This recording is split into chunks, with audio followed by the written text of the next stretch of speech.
Mithun world Malayalam എന്നീ YouTube ചാനലിലേക്ക് നിങ്ങൾക്ക് എല്ലാവർക്കും സ്വാഗതം. നിങ്ങൾ ആദ്യമായിട്ടാണ് ഈ ചാനൽ കാണുന്നതെങ്കിൽ എല്ലാവരും ഒന്ന് സബ്സ്ക്രൈബ് ചെയ്താൽ ബെല്ലൈക്കൺ ഒന്ന് അമർത്തുക.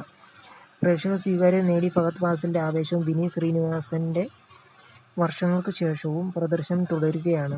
ഏപ്രിൽ 11 റിലീസ് ചെയ്ത രണ്ട് ചിത്രങ്ങൾക്കും മികച്ച അഭിപ്രായമാണ് ലഭിക്കുന്നത്. ഇവ രണ്ടും ആഗോളതലത്തിൽ 50 കോടി നേടിയിട്ടുണ്ട്. ഇപ്പോഴിതാ 100 കോടിയിലേക്ക് അടുക്കുകയാണ് ഫഹദിൻ്റെ ആവേശം. 74 കോടിയാണ് ചിത്രത്തിൻ്റെ 9 ദിവസത്തെ കളക്ഷൻ. ഉടൻ തന്നെ 100 കോടി ക്ലബ്ബിൽ ഇടം പിടിക്കുമെന്നാണ് ട്രേഡ് അനലിസ്റ്റുകൾ പറയുന്നത്. 5 ദിവസം കൊണ്ടാണ് ചിത്രം 50 കോടി നേടിയത്. ഹൃദയത്തിന് ശേഷം വിനീത് ശ്രീനിവാസൻ സംവിധാനം ചെയ്ത ചിത്രമാണ് വർഷങ്ങൾക്ക് ശേഷം. പ്രണവ് മോഹൻലാൽ, ധ്യാൻ ശ്രീനിവാസൻ, നിവിൻ പോളി എന്നിവരാണ് ചിത്രത്തിൽ പ്രധാന വേഷത്തിലെത്തിയത്. 57 കോടിയാണ് സിനിമയുടെ 9 ദിവസത്തെ കളക്ഷൻ. 7 ദിവസം കൊണ്ടാണ് വർഷങ്ങൾക്ക് ശേഷം 50 കോടി ക്ലബ്ബിൽ ഇടം നേടിയത്. വേണു മുരളി എന്ന രണ്ട് ആത്മാർത്ഥ സുഹൃത്തുക്കളുടെ സൗഹൃദവും സിനിമാ സ്വപ്നങ്ങളുമാണ് വർഷങ്ങൾക്ക് ശേഷം പറയുന്നത്.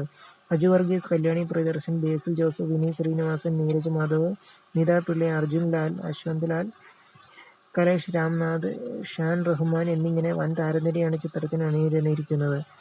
മേരിലാൻഡ് സിനിമാസിന്റെ ബാനറിൽ വിശാഖ സുബ്രഹ്മണ്യമാണ് ചിത്രം നിർമ്മിച്ചിരിക്കുന്നത്.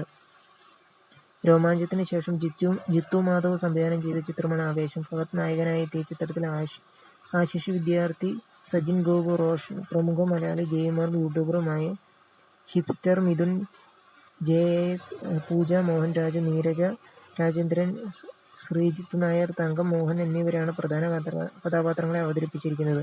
അൻവർ റഷീദ് എന്റർടൈൻമെന്റിന്റെ ബാനറിൽ അൻവർ റഷീദും നസ്രിയ നസീമും ചേർന്നാണ് ചിത്രം നിർമ്മിച്ചിരിക്കുന്നത്.